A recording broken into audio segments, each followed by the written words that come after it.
If you have a child that's right around the age of 2 years old, then you are going to want to stop and listen to this video because there's some kind of sleep regression that's coming up that's not going to be super fun, but it's going to be short-lived if you listen to this video and follow these steps exactly. So if we haven't met before, hi, I'm Jensine. I'm a certified pediatric sleep consultant. I am a postpartum doula and also a mom of 3 who takes real life sleep strategies plus the sleep science and brings it together for strategies that will actually work for you. So around the age of 2, children typically have a nap regression, and this is where they really fight naps. There is just like a flat out nap refusal. Nap time will come, you will try to put them into their crib to take a nap, and they just won't do it. They will cry, they will scream, they might try to pop a leg over to climb out. They will not let you leave the room. It feels very, very challenging. So then you're like, okay, well, I guess you're not gonna nap today. You take them out, but then around 4 or 5 o'clock, they're absolutely losing it because they are so exhausted. They can't make it to a reasonable bedtime. You can't put them to bed at 5 p.m., but there's nothing else I can do with you. So it puts you between a rock and a hard place of, I can't offer a nap at 5 p.m., but I also can't put you to bed, but I also cannot keep going with this evening because you were just so overtired. So what do you do? Unfortunately, this is super, super common, but there are things that we can do to help out. So what often happens is a lot of parents will take this as a sign that their 2-year-old no longer needs a nap, that they are ready to completely drop their naps.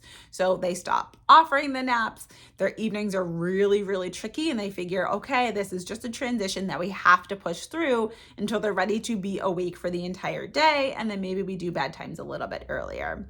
But in reality, your child is actually not ready to drop that nap. I do not recommend dropping naps at all before age 3. Some children, it's a little bit longer than that. My daughter, our 3rd child, she turned 3 in December, and right now we just stopped offering a nap because we were noticing that it was taking her a really long time to fall asleep at bedtime. But for my middle son, who just turned 6 actually today as I'm filming this video, he took a nap until he was about 4.5, almost 5 years old. So it really depends on the child, but he still fell asleep just as easily at bedtime. His body just needed more sleep. So if you were noticing that your child is having a hard time getting to bedtime, your evenings are super rough, that is your sign to know that it is actually not time for them to drop a nap. They are not yet ready. But what do you do when they just absolutely refuse to take that nap? So the first thing to think about is you have to keep offering the nap. If you get out of the routine of offering a nap, it's going to be really hard to reintroduce the routine of a nap because they are not used to doing it. They're used to having fun all day long and then kind of crashing by the evening. We want to keep that nap time in. So even if they are going to refuse the nap, we are still going to offer it. But you can offer different things. Around this time, when my children really started to refuse naps, is when I started to let them have something in their crib to play with. And what would happen is they would get to pick one fun toy. They would bring it into their crib. They would play with that toy for a little bit and then end up falling asleep. So it wasn't so much like you have to go in and fall asleep because that's where the resistance comes in. It's really like that toddler, I do it. I do what I want to do when I want to do it. So this way we're offering a fun alternative. Hey, you don't have to sleep. Here is something that you can do instead in your crib in this area, and then their bodies are still tired, so they will eventually fall asleep during that nap time. So offering something that's fun for them to do while they're in the crib is a great way to still keep that nap and that rest time, but it leads to a little bit less resistance in the beginning. It could be anything that you want that you know you could comfortably have them use independently. So you don't want things like paint or crayons or markers probably, unless you super, super trust your child. You want something like a book, or we did like big Duplo Legos once. That was kind of a mess, but I let them pick. There were things that I already wanted them to play with and that I knew was safe for them to have at the age of 2 in their crib. something that couldn't get like stuck on their neck, that wouldn't be a danger to them if they were using independently. Little people are also a great thing. If you have a Tony box or a Yoda box, this is a great time to introduce that for a nap time routine. Things like that they can use independently. They're not going to need your help in calling you into the room, but they can be happy to use it on their own until their body is ready to fall asleep. But still, the key to that is that you have to continue to offer the nap. It's just we're positioning it in a different way for them, but the end result is the same. They still get the nap.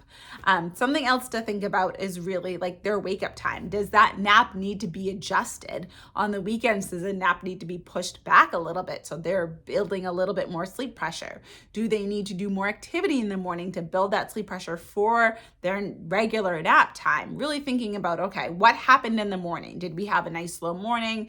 We didn't really do anything. They didn't really get their energy out and now they're refusing a nap. Okay, mental note, tomorrow we're gonna get outside, we're gonna get some sunlight. That is hugely helpful for children that need to take naps. We want that vitamin D to get into their system so they can more easily take a nap. Think about if you go on a beach day. I know I took the best naps after my good long beach days, and we want the same for them. So now that it's summertime, as I'm recording this for most of the US, all of the US, really getting them outside, burning up some energy before they're ready to take a nice long nap. And really talk about, the last thing that we'll cover is like the language as they're refusing these naps.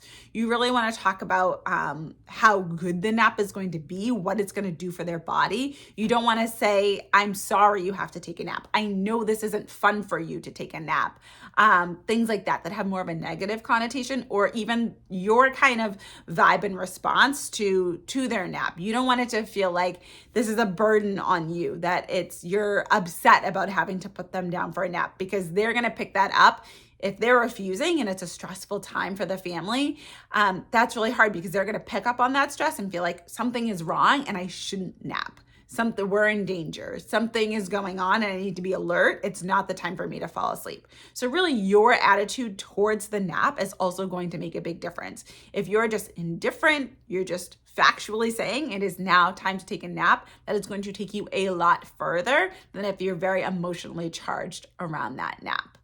So at this age, we still want that nap to be about 2 hours, maybe some kids up to 3 hours, but they're going to start having less sleep needs during the day. So if they're still going down for a nap, but they're waking up a little bit earlier from it, that's fine. We still need that nap though, for them to be able to make it until bedtime.